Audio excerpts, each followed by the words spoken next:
Alhamdulillahi Rabbil Alamin. Assalatu wassalamu ala asrafil anbiya wa mursalin wa ala alihi wa sahbihi rasulillahi ajma'in. Asyhadu an la ilaha illallah wahdahu la syarika lah wa asyhadu anna Muhammadan abduhu wa rasuluh la nabiyya ba'da. Allahumma shalli ala sayyidina Muhammad wa ala ali sayyidina Muhammad. Allahumma shalli ala sayyidina Muhammad wa ala ali sayyidina Muhammad. Pertama dan terutama sekali, marilah kita banyak bersyukur kehadirat Allah Subhanahu wa taala atas segala limpahan rahmat nikmat yang telah Allah berikan pada kita semua, baik itu nikmat iman, nikmat sehat, nikmat sempat. Dengan izin Allah dan pertolongan Allah juga, kita masih diberi kesempatan untuk dapat menghadiri wirid rutin ikrar di rumah saudara kita Pak Edi sekeluarga. Semoga Allah lebih eratkan tali silaturahmi di antara kita dan rasa kekeluargaan di antara kita, dan semoga Allah beri kita perlindungan dari wabah, dari bala, dan Allah selamatkan kita beserta keluarga hendaknya. Amin amin ya rabbal alamin. Salawat dan salam semoga tertumpah tercurah pada junjungan alam, penghulu sekalian alam, yakni Nabi Muhammad sallallahu alaihi wasallam, dengan lafaz Allahumma shalli ala sayyidina Muhammad wa ala ali sayyidina Muhammad. Assalamualaikum ya Rasulullah, Assalamualaikum ya Habiballah. Yang mana kita ketahui dengan kasih sayang beliau, dengan perjuangan beliau, dengan pengorbanan beliau jiwa dan raga, membawa umat manusia dari zaman biadab ke zaman yang beradab, dari zaman jahiliyah ke zaman yang berakidah. Semoga kita termasuk ke dalam golongan umat yang dirindukan Rasulullah, yang dicintai Rasulullah, dan semoga kita mendapat syafaat dari beliau kelak di yaumil akhir nanti. Amin amin ya rabbal alamin. Yang sama-sama kita hormati dan kita muliakan Ketua Ikrar Rohur beserta jajarannya, yang sama-sama kita hormati, kita muliakan Al-Muhtaram Al-Ustaz Doni Rangkati SKM, yang sama-sama kita hormati, kita muliakan para nini mama, alim ulama, sadiq pandai, kurang semandu, yang sama-sama kita hormati para gundukan buang, limpa rumah manggadang, suara anjong di dalam kampung, rumah-rumah ete-ete, uni-uni, dan seterusnya kepada saudara-saudariku sekalian yang telah berkesempatan hadir pada malam hari ini. Ketek banamu gadang bagala yang tidak disebutkan nama dan gelarnya satu persatu pada malam hari ini, dengan tidak mengurangi rasa hormat, dengan segala hormat izinkan kami untuk menjadi pembawa acara pada malam hari ini. Baiklah, untuk tidak memperpanjang mukadimah, kami akan bacakan susunan acara wirid kita pada malam hari ini. Pembukaan insyaallah yang sedang dianggap berlangsung, pembacaan ayat suci Al-Quran yang akan dibawakan oleh Ananda Farel, terjemahannya yang akan dibawakan oleh Ananda Dodi, surat As-Sofat ayat 102 sampai 111. Selanjutnya kita masuk tahlil, dan acara berikutnya tausiah agama insyaallah akan disampaikan oleh Al-Muhtaram Al-Ustaz Doni Rangkuti SKM, dan selanjutnya sesi tanya jawab, doa insyaallah kita minta kesediaan dari Al-Muhtaram Al-Ustaz Adi. Selanjutnya kita masuk sesi acara zikir tasbih sebanyak 7 kali, jedah dan penutup. Baiklah, sebelum wirid kita mulai, marilah sama-sama kita berserah diri kepada Allah, melupakan sejenak permasalahan yang sedang kita hadapi saat sekarang ini. Marilah sama-sama kita serahkan kepada Allah, Dan kita berharap Allah yang akan membantu untuk menolong dan menyelesaikannya.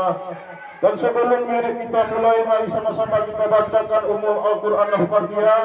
Semoga Allah rahmati pertemuan kita pada malam hari ini dan Allah lancarkan dari awal sampai akhir hendaknya. Al-Fatihah. A'udzubillahi minasyaitonir rajim. Bismillahirrahmanirrahim. Ya.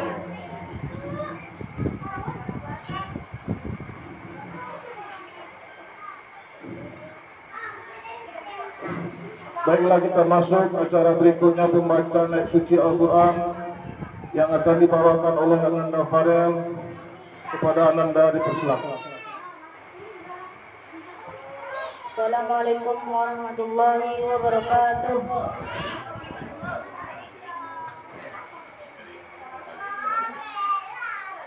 A'udzu billahi minasy syaithanir rajim.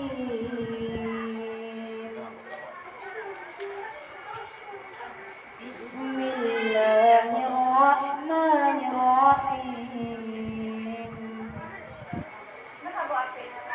Falamma balagha ma'ahu as-sa'ya qala ya bunayya inni ara fil manami anni asjahuka fanzur maza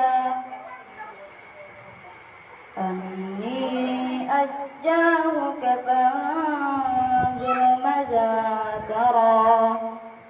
Qala ya abati if'al ma tu'mar satajiduni insya'allahu minas sabirin. Falamma aslama wa tallahu lil jabin wa nadainahu ay ya Ibrahim qad saddaqta ar-ru'ya inna kadzalika najzil muhsinin inna hadza lahuwal bala'ul mubin wa fadainahu bizibhin 'azim wa tarakna 'alayhi fil akhirin. Salamun 'ala Ibrahim kadzalika najzil muhsinin. Shadaqallahul 'azim.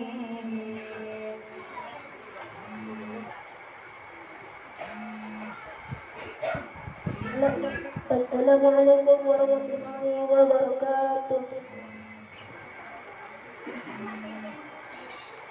Dengan nama Allah yang Maha Pengasih lagi Maha Penyayang.